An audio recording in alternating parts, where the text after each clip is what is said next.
Okay. Good afternoon, good afternoon, everybody. We're going to call to order the Disqualification Subcommittee of the Background Study Task Force. And informally, Mr. Vogel, it looks like we have quorum. Can you verify?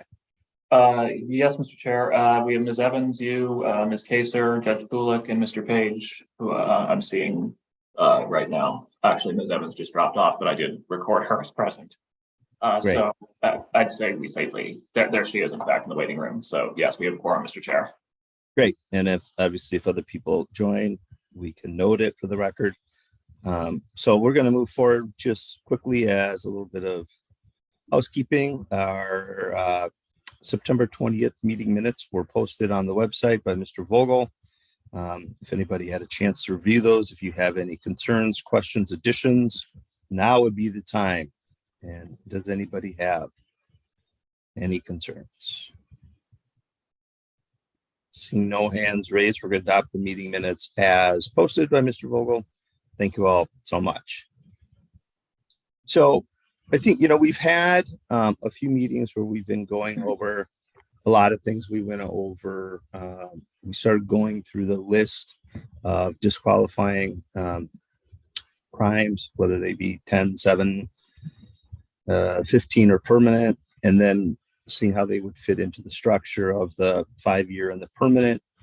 And we had some discussion about when a disqualification should begin. And one of the things I wanted to start to go over today was a document I've been putting together, because we're really at the point where we have to start putting pen to paper and bringing to the bigger group bullet point recommendations of the work we've been doing, and trying to get it to a place that we feel comfortable as a subcommittee that the larger group can vote on it. Obviously, there's going to be a lot of pieces to this that we explain. And Mr. Vogel, could you pull the document up?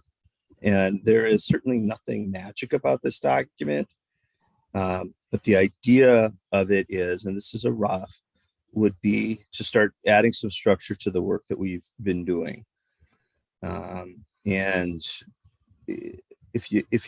I went through four items we reviewed, and I want to acknowledge to Ms. Kaser, Ms. Sherlock, we have not been able to dive into the foster care piece yet, but I still want to, and we'll add that, but just so this doesn't acknowledge that we've been there yet. But I think we still intend to, whether we have to add another meeting, whatever, but we understand its importance, both to the work we do and the work that you do. So we'll add it.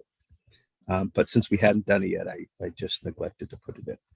So I sort of have gone through, some of the large things that we've looked at as a subcommittee, like the list of disqualifying offenses, the length of disqualifying offenses, the date the disqualification period should start, and then that overall discussion that we had on juvenile offenses. And you can see I've got some spots where I'm saying, add law. Those are just sort of my notes as I was writing. And sometimes the fonts will change and it needs some formatting. And I hope you can just pretend those things don't exist for discussion today. But what I did was I talked about what the law was. I talked about as concerns that we've identified. And if you scroll down a little bit more, we'll just look at juvenile here. What our recommendation would be, and whether there was disagreement. And if there's disagreement, what were some of the other proposals? Or just for transparency's sake, what the disagreement was about. Because, one thing we've noticed is there's a reality that we don't have unanimity on all of these things. And when we're not unanimous, we want to be transparent about it. And I don't think it lessens it or hurts it, but I think it's something we need to do. So I was hoping what we could do today was sort of go through just what I've put together so far and just ask for edits, thoughts, additions. Is that something people feel that we could do today, or would they need a week to kind of review it? And we can come back to it again. But what do you feel about that? This is a pretty new document. I'd like time to look at it, think about it, mark it up. Okay. Do you think, Judge, we should go through it today and go over it, or just we mail it out and we come back in 2 weeks and go that route? Oh, I think why not mail it out and then people can come back with ideas, discussion, disagreement, whatever, and then we don't have to do that twice. I think it'll save some time. Okay. Mr. Vogel, can you send this out and just making sure people that they understand this to be a rough document? Yep, I just did, Mr. Chair, so everyone should see it in their inboxes right now. Okay. And like I said, we're trying to make sure that we're transparent. So if there is some disagreement, we can have discussions about it. I mean, that shifts us a little bit for today. We have, I think, several options. One of the options we could do at the time that we have is start our discussion. I know we're throwing Ms. Kaser and Ms. Sherlock, into this quickly, have a discussion about child foster care rules, or we certainly can open it up to other things. We can revisit some of the other things that we have been talking about. What does the group think is the best use of our time? John, I just have a question about, aren't we supposed to have preliminary recommendations and bullet points to the task force on Friday? Gina, it's a really good point. I think that's correct. So I don't know that we have time to put this off until another week or whatever. You're right. Okay. Thank you, Ms. Evans. Thank you, Vice Chair. All right, we're going to have to then sort of do it. Yep. Sorry, Judge. That's okay. I just printed it off so that I can go through it. And I wasn't even aware of, I should have been, but wasn't aware of that timeline. So I'm glad Ms. Evans was. So why don't we go back to the top, and I'm going to go over it a little bit, and then just sort of the sort of preamble, and then we'll talk juvenile offenses and sort of go from there. I would also say that there's nothing so set in concrete that we can't add things after today if people want to add them by email or other form of communication. So the preamble just sort of talks about what our subcommittee was looking at, that we decided to look at, or the subcommittee was created specifically for the disqualification issues, not some of the other things, not data accumulation, not data analysis, and not remedies, and that we separated that. And that really our goal here is to create ways to improve the statute without having any kind of negative impact on the safety of vulnerable individuals in the community. And so we came up with what will end up as 5, but at least as today it's 4. List of DQs, length of DQs, date that the DQ should begin, and just how we look at juvenile offenses. So let's go to does anybody think we missed something in just sort of an overview? And so this is going to be used. The goal here is to start this document, use it as bullet points, and then grow it out to substantially more of our written report to the legislature. So anything about the preamble that you think is off point or wrong, or something we're missing of the work that we've done?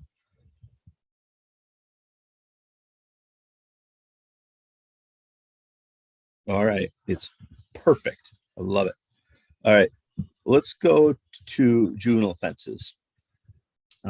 This needs to get fleshed out a little bit at the top, just I think more for the legislature and to the large group to understand exactly what laws are in place for the departments to look at juvenile records and use them when making decisions under the Background Study Act. And this gets a little bit complicated, but more of the focus here, we're not going to focus on the preponderance of evidence. We're focusing at this point on cases where there is an adjudication of delinquency. And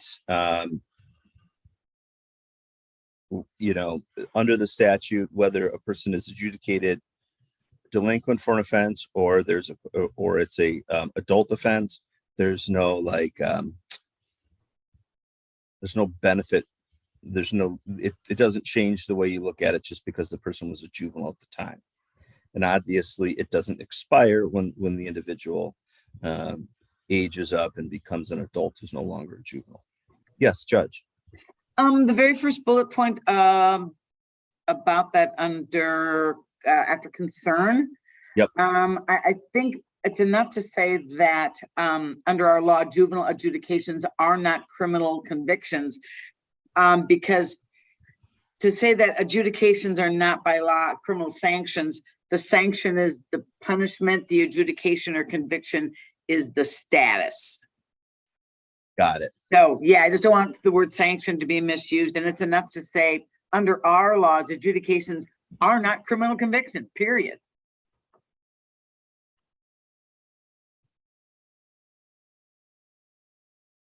Okay, Will's made some changes, Judge. Are you okay with the first line that the law treats juvenile adjudications the same way as adult convictions? And it should be the background study law, I think, as opposed to this idea of law. Or how about just the background study act? Because I think if we're going to try to get. And Chad Geffen, is it under current laws or current? I mean, was all of the detail legislatively set for these disqualifications? Is this truly law and not policy? It's law. Okay. Ugh. Okay. Yeah. And in some of this, I think we'll get fleshed out too, but these under concerns, I think we're just trying to identify, like I put brain science. I didn't grow that out anymore, specifically with, I've been trying to, I think, get more scholarly pieces in there to add a little bit more for the large group, but brain science was number 2. I separated that from maturity. I don't know if it needs to be, and would ask the panel or the subcommittee what it thinks.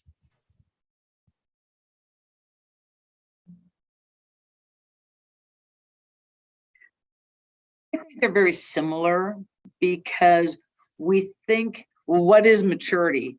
And if it's reason or impulse control, it's the brain science that informs us of the pace of maturity and those abilities and skills. So I think it's kind of saying the same thing. It's just that the brain science that we know now that informs us about when someone's fully mature. This is in my brain, no pun intended. The way I thought of it was brain science is something you just not based on your experience. It's sort of this nature nurture thing. And that there's this other component of just having more experience in the world. And that's why I separated them. But what if we just kind of call it brain science and maturity and then kind of make it one? Because I do think there's something to just having more experience in the world. Mr. Chair, I am working with a group on juvenile competency restoration or attainment and restoration, and I asked a court examiner recently whether just life experience helps develop competence, and they indicated to me that it's not life experience, it is really the changing of the brain itself. And so I would say that these two are more tied than not. So I would include them as. I appreciate that. And because my research was just what I thought one day when I was writing this. So I appreciate that. I think that makes a lot of sense. Okay, I think we'll stick more with the science of this than anything else. Is the group okay with that? Well, can you just sort of indicate that, and then I can focus on brain science? Perfect. One of the issues we know too is just that in the juvenile system, we have really significant racial disparities. And obviously if we have racial disparities in the front, it's gonna come out, and we're gonna have racial disparities on the back end with collateral consequences and the Background Study Act. And we had before some research, and we're going to include some additional information from the data we received from the department. I just haven't had time to do that. But I guess in a general discussion, are we okay with the racial disparity section being a part of our concerns?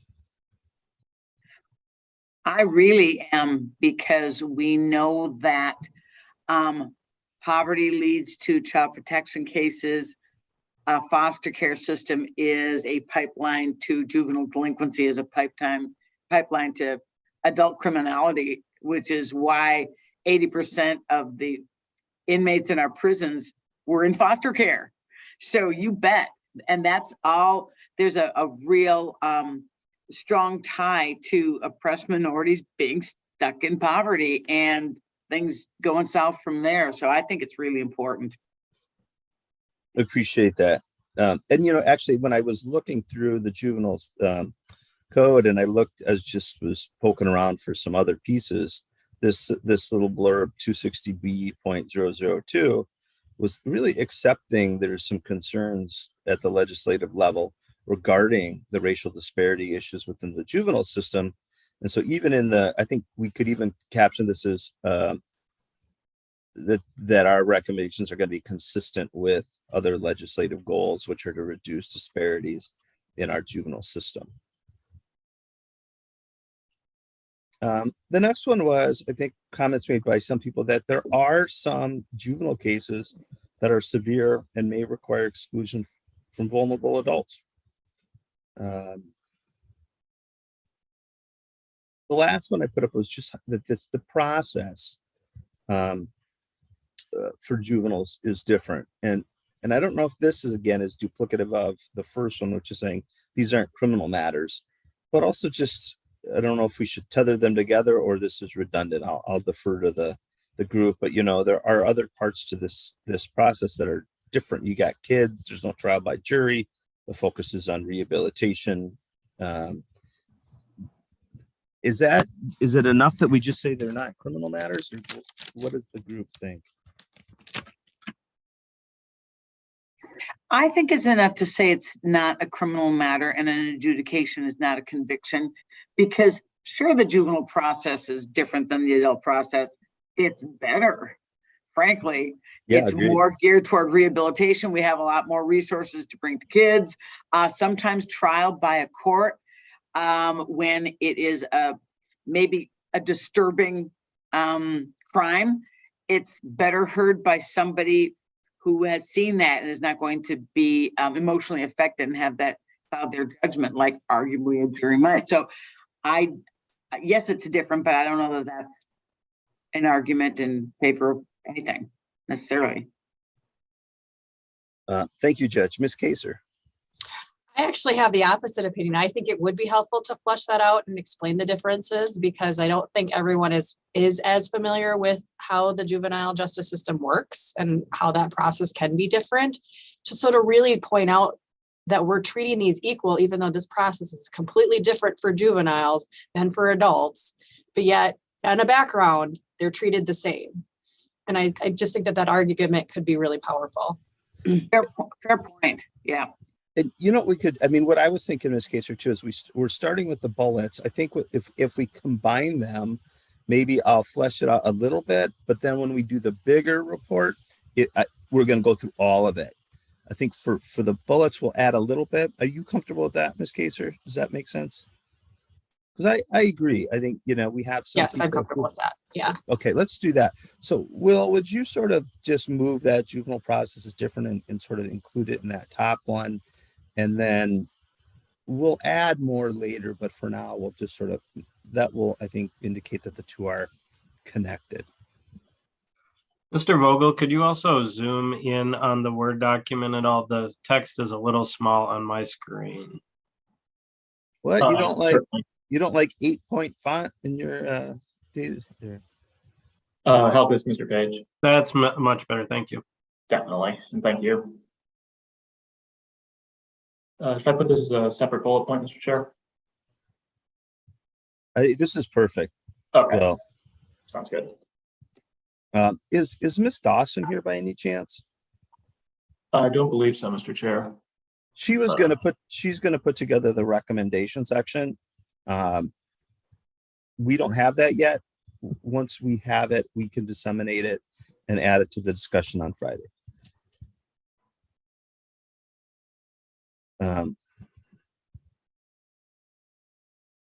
I apologize for that. We had hoped to have it by today. Let's go to length of disqualification. What I did at the beginning was just sort of, and again, for those who weren't so familiar with this, and this might be more of the long document than anything, was just sort of break down the 4 categories as they exist now. I think this group knows that stuff pretty well, but I think we're just trying to build out that longer document as we go through it. And then scrolling down with some of our concerns, that the disqualification period are longer than exists in other states. I think the disproportionate outcomes is really needs. Can we rewrite that? The intent there was to be that we have disproportionate representatives of communities of color in this group. So I think in each one of our buckets here, we're going to have to address racial disparities. Maybe just call it racial disparities. Yep, and I wonder, John, if it would behoove us to have like just like some language that we put in throughout the document that's similar, like a block of language that we continue to use throughout the report. On racial disparities? Yes. So I think the goal will absolutely, and what I can do is go back and, the first one was the juvenile one. We had specific data on racial disparities in juveniles. I think we can look at the disqualification statute in general and come up with that block. I can take a crack at that, Ms. Evans. I think you're right. And I'm trying to do that weird balance where you include enough information that's helpful, but it's still in this bullet point kind of formula, because we're really at bullet point phase. But I agree with that. The more we can tie in now to, the less we'll do later. Will, would you mind just bracketing something that says like sort of add racial disparity language and data? Thank you. I put this one in specifically. I 15-year disqualification for drug possession not consistent with public safety. I picked that one out. There certainly can be more because the next one just sort of says disqualification periods are longer than necessary to maintain public safety. And obviously the whole analysis that we're looking at is how do we get more people to work, but do it in a safe manner. The one that just always has been hard for me is like, the felony possession cases that end up being about a 20-year disqualification with probation. Should we just leave that out? Maybe I could say, for example, and then put it under the one below, or does anybody have any ideas or thoughts on that? You're talking about So controlled substance possession?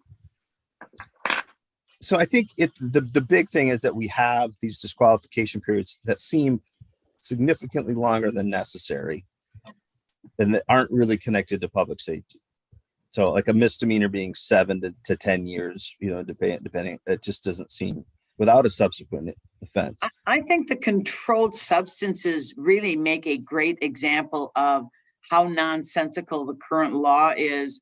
And you can just explain, we have a first degree possession of a controlled substance, which is a major amount clearly meant to be selling in the community. And yet we give it the same 15-year disqualification as a 5th degree, which is you have enough on you just for your use as an addict only. And and that only carries a maximum of 5-year probation. So if the law says these 5th degree controlled substance, we really just need to track them for 5 years and then they're good to go. Why would we disqualify somebody from licensure for 15? And why the same as a much more serious crime? I think that's perfect. Will you just sort of cut the 15-year disqualification period, tack it on to the disqualification, the one below it, and then we'll sort of do, it'll be kind of the example, and I can kind of build it out furthermore with what Judge Kulik is stating about. One of the other things that we talked about in the remedies subcommittee was like, and maybe this is during the narrative of the intro of the report, maybe this is later, you tell me what you think, but we talked about like the numbers themselves. So when you look at, and we put together a chart for this too, in it was data analysis, not remedies. We talked about like the numbers themselves. So if you look at theft, right, there's 2,200 people that asked for this set aside, to be a disqualification to be set aside, and like 73% of them had a set aside, but only 15% of people even asked for a set aside, right? And so if you look at workforce, if everybody that asked for if everybody that was disqualified asked for a set aside and were set aside at that 73% rate, the workforce would be increased by X amount of, right, using that formula. And so I think somewhere in there, and yes, we're making some assumptions at that, but I think somewhere in our report, making note of the fact of how many more people, based on the data that we have of people being set aside for these nonviolent drug adjacent kind of crimes, the workforce, right? What is the workforce going to look like if we make these changes? I think it's an important point that we should make. Do you think, Ms. Evans, we should be communicating with the data analysis group? Because we have two options. One is just to reach out and say, can you please include this?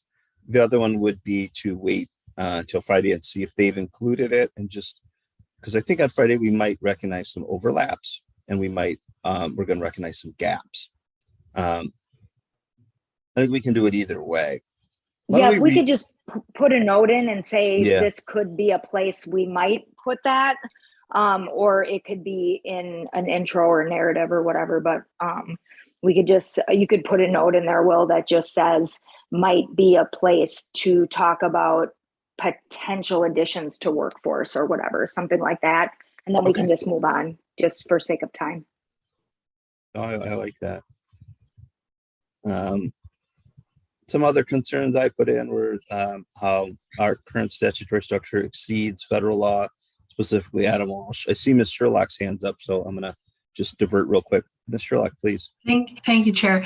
Maybe it's that last bullet was what I'm thinking of, and I'm not sure, but I like the way we're talking about brain science, that term, brain science. And I think that we should be really clear here about, and I don't remember the right term. Did we call it recidivism science, or, it was another science we heard data about, and we heard speakers about the likelihood of reoffending. And it feels like we should put something around there when I hear the word science, that sounds like a bigger deal to me than the few of us on this call that think that it should be changed, It just popped up, Ms. Sherlock. If you look at the last bullet, I tried to do it. I see that, and I that's why I'm what I was thinking might be that bullet point, but I just wanted to. I love the way we said brain science. If we could come up with something that concrete, clear about this science, that would be really helpful, I think. Okay, all right. That was my intent, but it's sloppy, and I'll clean that up, because that was my intent, and try to come up with something very straightforward and clean. So we have exceeding Adam Walsh. I added that it's confusing, hard to implement. If we look at other state statutes, nothing seems to be this 4-tiered, laundry list of things. I don't know if that makes the list or not, but I did put it in there. Anybody have a thought on that? I totally think it should be there. Okay. It's really hard for people in this field to figure some of this out, let alone the people that are just trapped in this, I think. It's a good point. Like, how does the average person have any idea how to navigate this? Attorneys call us all the time and go, what the heck does this mean? Mm-hmm. Well, it comes to mind that there's one other that we didn't put in here, is that this statutory scheme is actually inconsistent with the expungement statute, which allows expungement of these offenses where nobody gets to see them much earlier. because the statute uses essentially like a 2, 4, 5 waiting period scheme, not 7, 10, 15. And as you're all probably familiar, the changes to foster care licensing has dramatically come away from this 4-tier here. So there was some acknowledgement that, at least for foster care licensing purposes, we did not need to have the 15, 10, 7-year disqualifications, and they made it simpler in some ways. So A really good point. It's a great point. Thank you so much, Mr. Rock.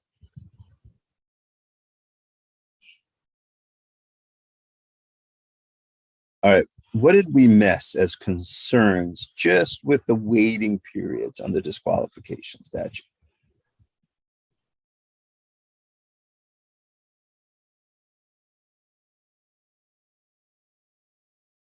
All right. So if we can move, and again, people can always come up with something, questions, ideas later. Our recommendation was to sort of eliminate the current structure. We're not looking, again, at any of the remedies, but the recommendation was to replace this system with a 2-tier system of 5-year permanent disqualifications, consistent with the Adam Walsh Act, more consistent with the expungement statute, and more consistent with the disqualification or the need for disqualifications, safety of vulnerable individuals. I guess the main question I have is that, are we all in agreement on that?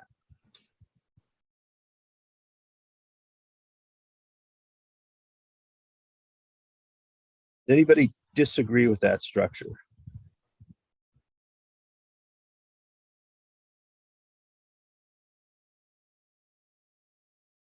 Will you, the other thing I want to make sure we review is the 2008 report to the legislature. I'd like to identify where our recommendations are consistent and inconsistent with that. I think that is a supporting factor, both with, that this could be the second time people have reviewed this statute and made these similar recommendations. Gina, it was a 2008 report. Is that correct? I get the year or not. Okay. Will's giving me the thumbs up. Correct. Yes, 2008. I hope that was your thumb, Will. I saw a finger, but I'm just assuming it was your thumb. Okay. So if anyone was uncomfortable or wanted to express some concern regarding any of this, they can always do so in an email or whatever. But at this point, there are no other recommendations. Is that true? If you have one, now's the time. All right. This is also familiar with or similar to the foster care licensing changes, except besides the permanent and the 5-year, they have that new 20-year DQ for terminations of parental rights. So I don't know if we need to say anything about that or discrepancy. I mean, I don't know, but I don't think yet. I think when we go the full report, we're going to be 100% transparent on anything that's consistent or inconsistent to ensure. Maybe that just feels like such a footnote in something, but I really want Any termination of parental rights or involuntary, or tell me Both. about that. both. Good grief. How did that happen? I don't know, and that law sort of flies in the face of everything else that they do to distinguish between voluntary and involuntary. So I don't know. I mean, we get people all the time who aren't even in the same household, didn't know that they had fathered a child and just agreed to termination. And they haven't done anything to any kid. You can still get a variance for that, however, just so you know. But Okay. It makes everyone jump through the hoops. I'm happy to discuss, not in this meeting, how that came about. Oh, Reach out if you have true curiosity Okay. and want to know about how legislation is made. thank you, Max. Appreciate it, Mr. Page. Okay, let's move on to the list of disqualifying offenses. This, quite honestly, I think is where we really got bogged down. I was at the, I think we had some great ideas and a lot of really good feedback, but we never really got a consensus on what should stay in and what should stay out. And the way I think we kind of ran out of time on this a little bit. Maybe we can revisit it, but what are the thoughts about making a recommendation that is more open, that the statute includes several or a significant amount of offenses that don't have a relationship to safety? Some of these are some of the drug possession ones, some of the crimes of poverty, some of the property crimes. I guess I don't really know how to come up with a recommendation since we couldn't get consensus, and just listing a bunch of stuff with some people saying yes, some people saying no, it didn't make much sense. Well, How do we bring this back? when we talk about the disqualification, is that any license that this agency issues? So for instance, you may have a fraud case, and maybe it was, you know, fraudulently applying for medical assistance or something, or SNAP or something else. You might be a great caregiver and you can get licensed to do all sorts of things where you don't handle any money, but that's different from, say, being licensed to be a professional guardian or conservator, where you do handle somebody's money. So is there going to be any differentiating that way? It's a good question. I mean, under the statute's going to apply to a lot of licensed people and a lot of people that don't have a license but work in a licensed facility. So like, let's say you want to work in a hospital as, I mean, you know, as an orderly, I don't know if that's still even something that we call them. You have to pass a background study because you have contact with vulnerable individuals. You don't have a license of any kind. Okay. If you were a nurse in the same facility, historically, and this is changing, you would have to be licensed through the Board of Nursing and pass a background study with the Department of Health to work in that facility. So there's this weird Venn diagram where there's overlap. Oh, sure. So a daycare facility has to be licensed, so anybody who works there. Yeah. Exactly. So the license holder goes through a separate process than the staff person who just wants to work there.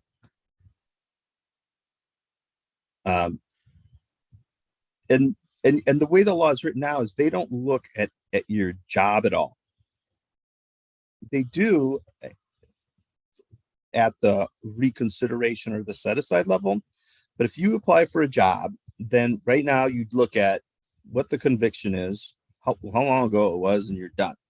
You're disqualified. You could work in the laundry or you could be providing direct care services. They treat it the same.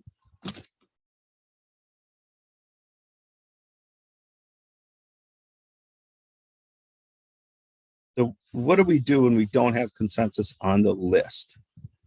Do we go with our concerns and identify and just be candid? We don't have a magic list to come back. There were some that were very clear. I mean, there were some that we can show data that for everybody that was disqualified who requested reconsideration, every single one of them got a set aside, which would indicate that's not really a risk of harm. Yeah, those are just facts, and those facts are the same for everybody. And I think it's a fair thing to say we didn't have consensus, but here's data.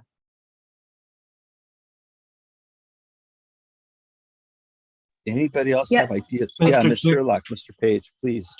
I'm wondering if, again, there's some of these changed with the 22 changes, the July 1st, 2022 changes in foster care licensing. They got rid of many of these crimes as DQs, and they now are categorizing them as non-DQs, which have to be assessed by the county that's licensing.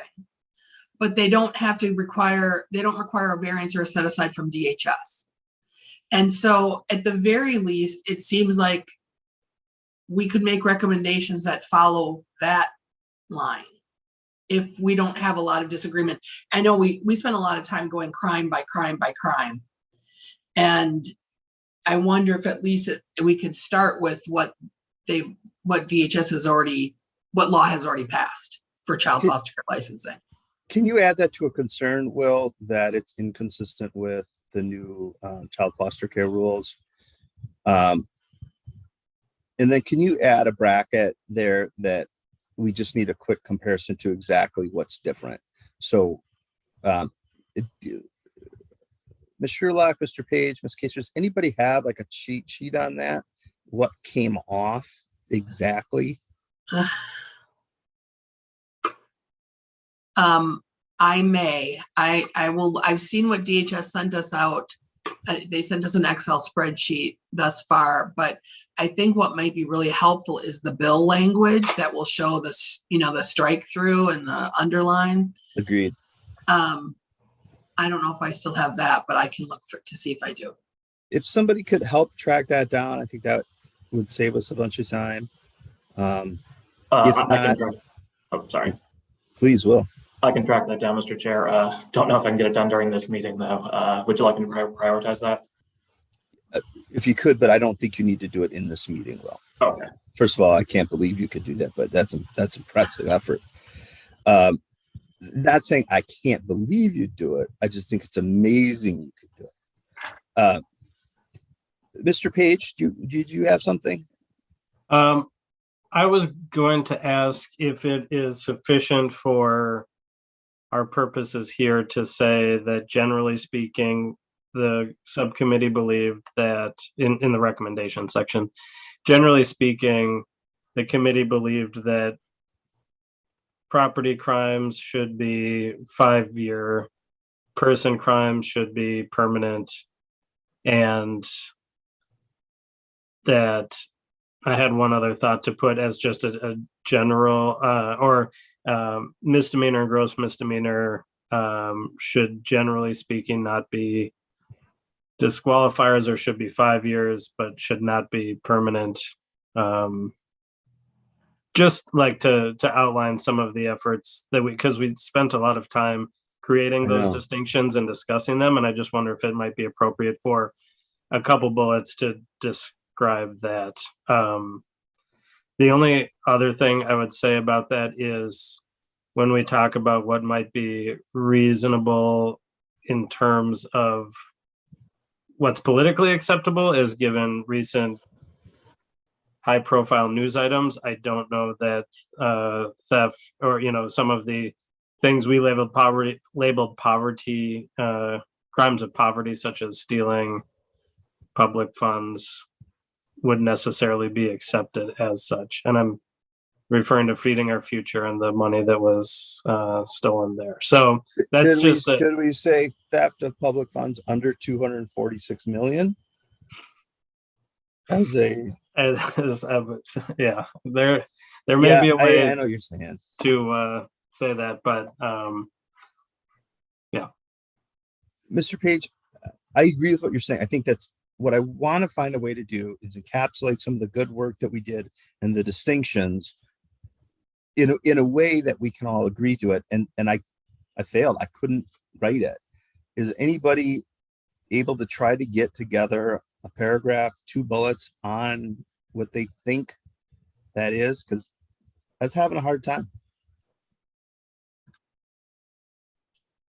My wondering, Chair Geffen, is, we struggled a little bit answering which crimes maybe to take off as disqualifying offenses because we struggled with that next point, which is the date of period it should begin. And so I feel like we got to a place where we were maybe getting to consensus around that date periods should begin. So my wondering is if we need to spend a little time, and I'd be willing to set up a different time to just review again some of what we've gone through, because we might have a different view of it if we know where the disqualification start period is. Just a wondering, which would help maybe make some recommendations. Okay. Do other members think that that would be a useful and valuable use of time?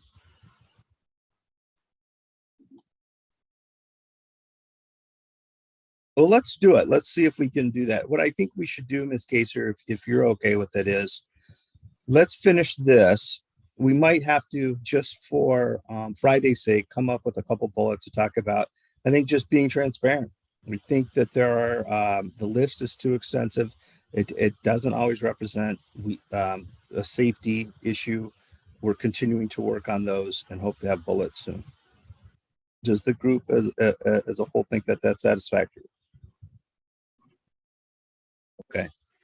All right. So let's move to the last part. The day of disqualification period should begin. Obviously, we know from our discussions it begins at the end. And I did break it down. And again, some of this was, I think, for a longer assessment, because I think a lot of people don't understand this, that it is different in the current statute, whether it's a conviction, admission, preponderance of evidence, Alford plea, and so on.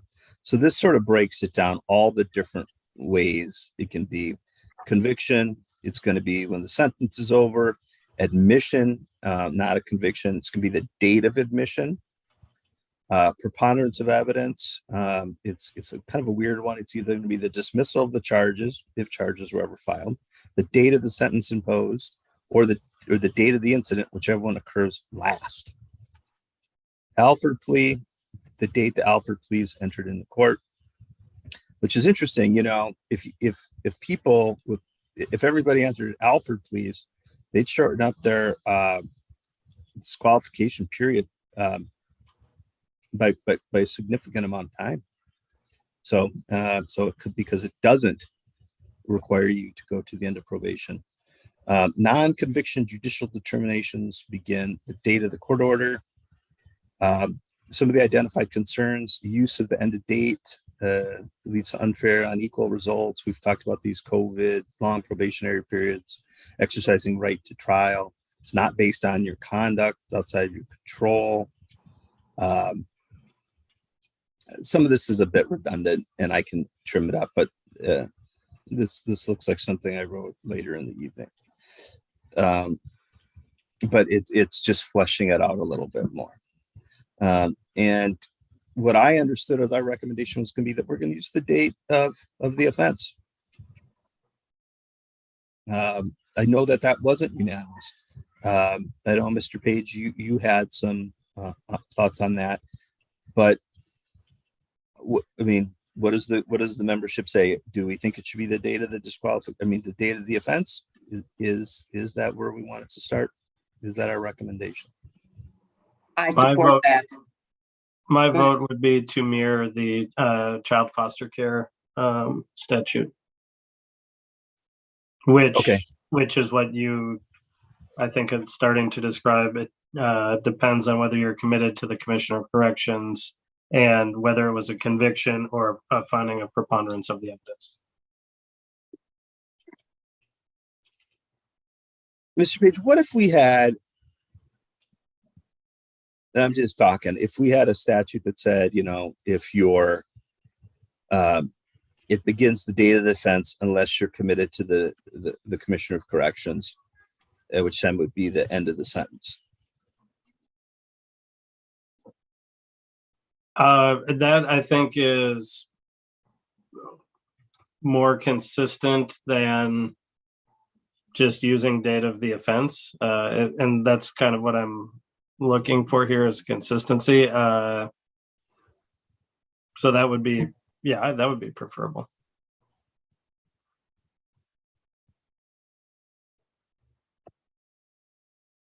What do others think of that? Good idea, bad idea?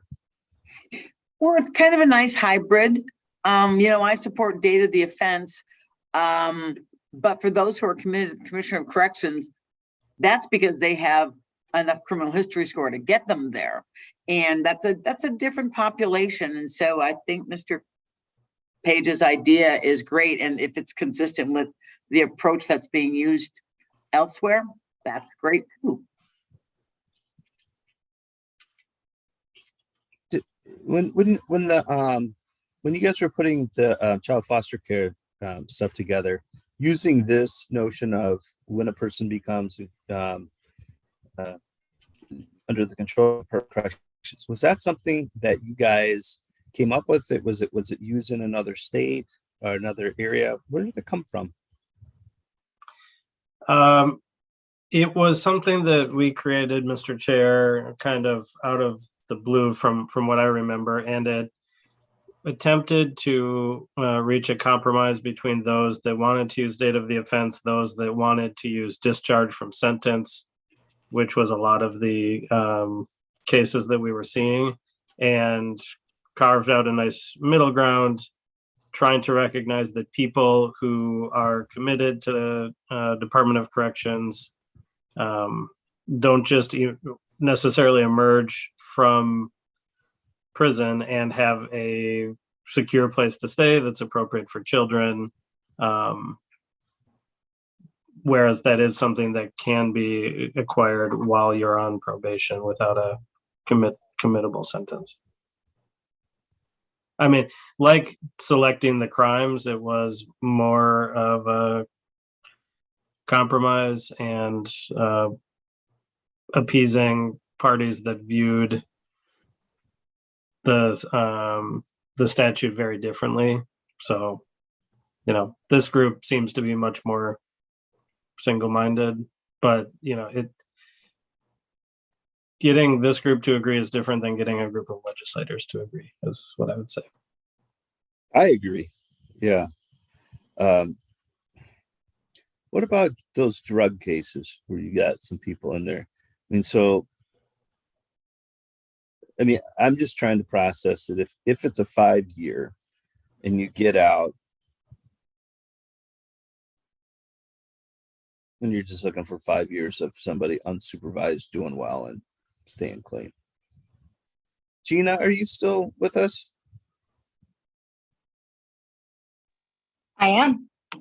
Gina, what do you think about that as a hybrid? Because it makes sense to me for some of the real serious offenses against people. I'm worried that we're missing something as it comes to individuals with addiction issues. So, I think having people, once they're out of prison, have a little bit of time, and that would be the parole time, regardless of what, they're in there for. It's a little hard on the substance use disorder ones. I just, the problem that I'm having, like, we got to get this bill passed. And so it's going to be interesting, right? Going from recommendation to like actually going to the Hill to talk to both sides of the aisle to get this done, especially in this environment. And so I think, for me, like, the hybrid seems like more doable, like to what Max is speaking about, that people are out and have their parole time to have some like a proving ground or whatever for folks that actually were enough of a risk of harm to the community that they were sent to the Commissioner of Corrections. So that would be my take. My experience is, with running the reentry clinic, is reentry's hard. There's a lot going on. And really good people struggle with it. So I'm in favor of a hybrid. What are there, if we created this hybrid, are there people in the committee that are against it? And we certainly respect that being against it.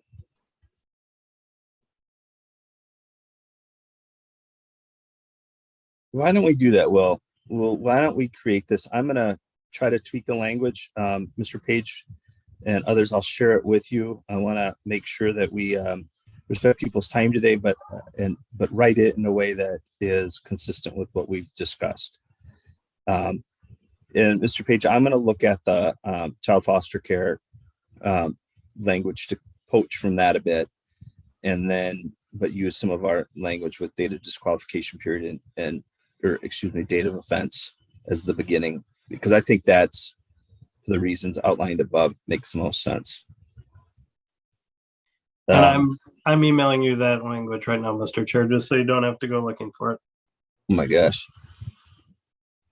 I also emailed it. you guys are the best. All right. In that, as we tweak it and modify it, are there other pieces that we'd want to add? And I certainly, I think, Will, at the top, will you add child foster care as one of the bullets? And I think we're just going to have to be candid that we haven't gotten to that.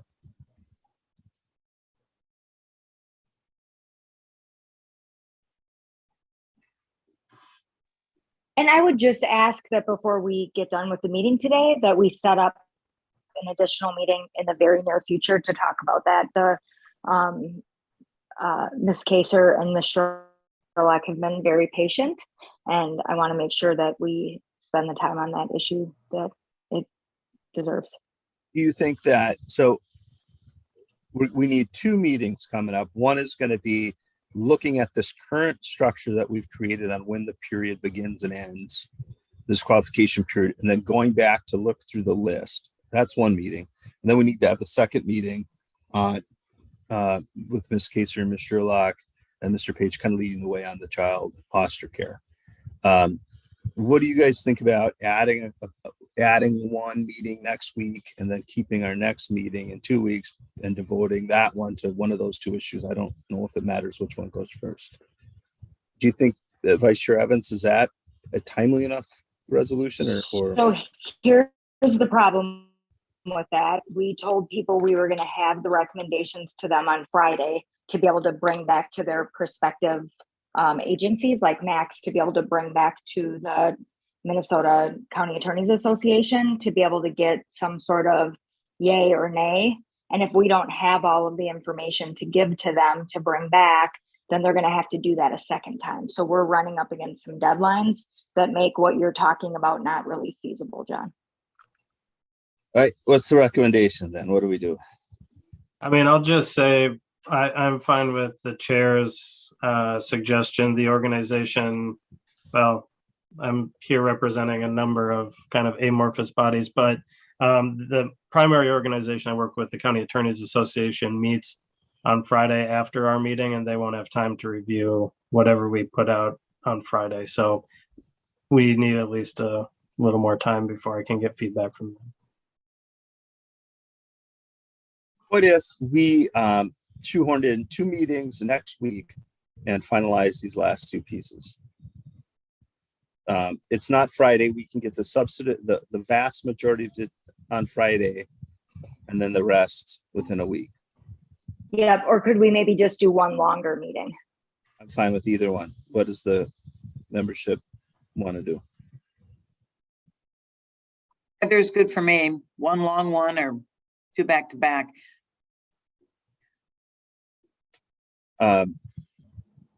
What if we looked at next Tuesday at 4 and we go till 6? I'm only available at 4:30 on next Tuesday. I mean, I'm not available at 4, but I would be available at 4:30. Okay, maybe, what about others? Anybody else have a conflict with starting at 4 and going? That works for me. Ms. Sherlock, would you be okay if we started on the other issue first? Of course. Just because it's so hard to get so many schedules together. Yep. Okay, Yep. so we're going to do next Tuesday, 4 to when we're done. And then Ms. Sherlock will just have to join a little bit late, and we can update you when you log in. Sounds Mr. good. Vogel, can you set that up for us?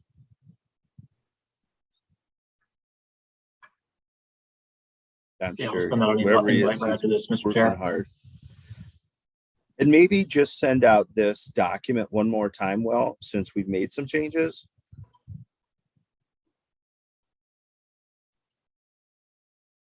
And both with Ms. Sherlock and Ms. Kaser and I guess Mr. Page, how do you guys want to take a leadership role in doing the child foster care piece, or how can we be supportive? What structure do you think would make the most sense? You guys know so much more about it than I do. And what is, sorry, can you just clarify the request before I leap into doing something?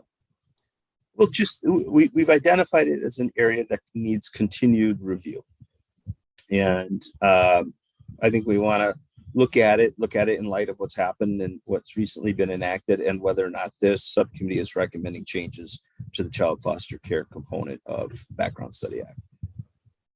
Gotcha. I mean, it would be my recommendation, since that was just amended last year, to leave that alone, and not recommend additional changes to that statute. But that's just because I put dozens of hours into that one, and we haven't really focused on that in this committee.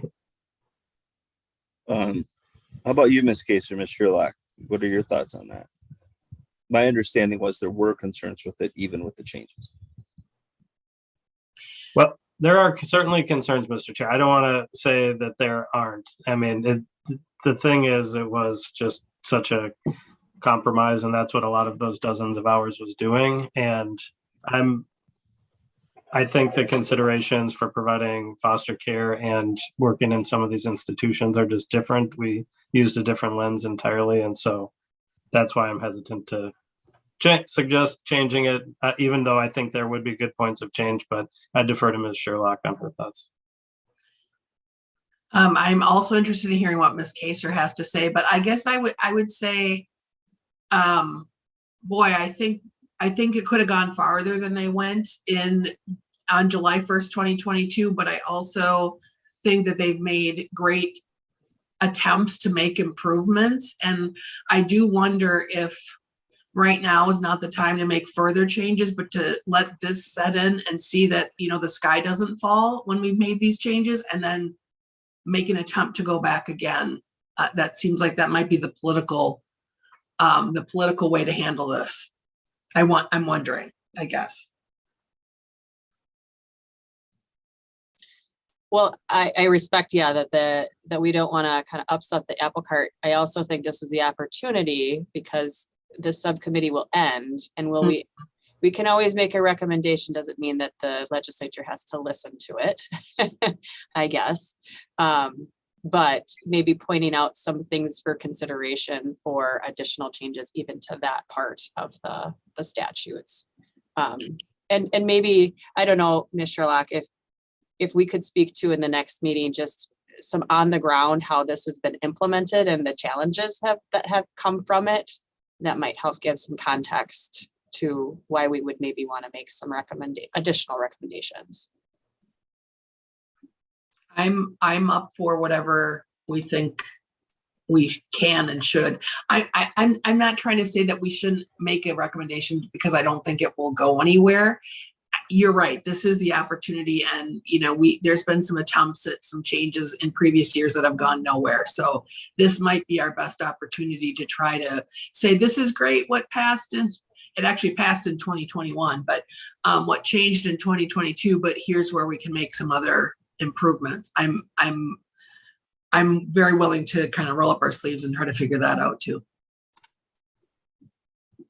I think we need to, honor that exists, and it may not end in any recommendation at all. It might end up in a recommendation from this group and from the group as a whole that we should sort of monitor and see it, but then we can identify concerns. I think there's a paper trail too that could be used as a little bit of foundation for future change. But I'd love to say let's not talk about it, because then it's less time. But I do think it's important. You guys have dedicated your lives and careers to it, and I think we're going to include it. Doesn't mean we're going to include it even as a recommendation, but let's include it at least in next week's conversation.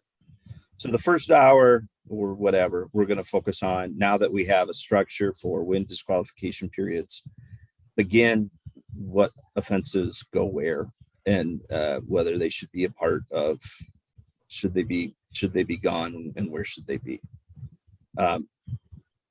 We'll send out a notice on that one. We're well over our time, and as always, we want to respect all of your time and dedication to this. Anything else that anybody wants to put in before we sign off? I guess I would like to ask clarification if this group thinks it might be more productive for Tiffany, Max, myself to have a sub group to try to hammer out a couple of these points here, or if we should be doing it within the larger group next Tuesday. Because I'm really aware that we're getting near the end of our time, not necessarily today, but I mean for this whole task force, and I want to maximize everyone's time and what we have to do moving forward. Yeah, I personally, I'd be really interested in understanding a little bit more. It's not an area that I've worked a ton in. I understand that are issues, but understanding it, I think at a higher level would be great. So then I think we can give better recommendations, but I would certainly defer to other people's thoughts on that too.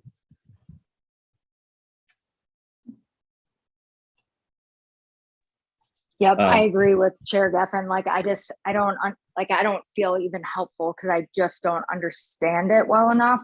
Like, that was pieces of it, even when we were talking about like the Adam Walsh stuff and the child care block grant stuff. Like, it's just, for you guys to bring us up to speed enough to be helpful seems like more work than, so however we can be helpful to you, I guess, is what I would say. Or if you guys wanted to put something together and let us know, like, whatever we can do to support you.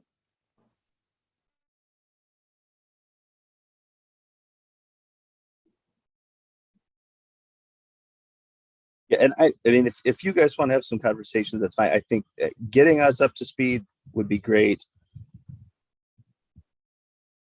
Knowing that we've been in the committee for a long time and understand DQs and the process, because I think we'll catch on and can be helpful. And certainly we need to have consensus, and to have consensus, we all have to have some base understanding of the issues. So it sounds like maybe just next Tuesday is the best option. Kind of, right? Is that what I'm hearing? I think so. Okay. Okay. Anything else from anybody else? Okay. All right. Gina, you're going to stay on for a sec if you can, and we're going to just chat a little bit. But I just want to say thanks to everybody again. Thanks seeing you all. Thank you.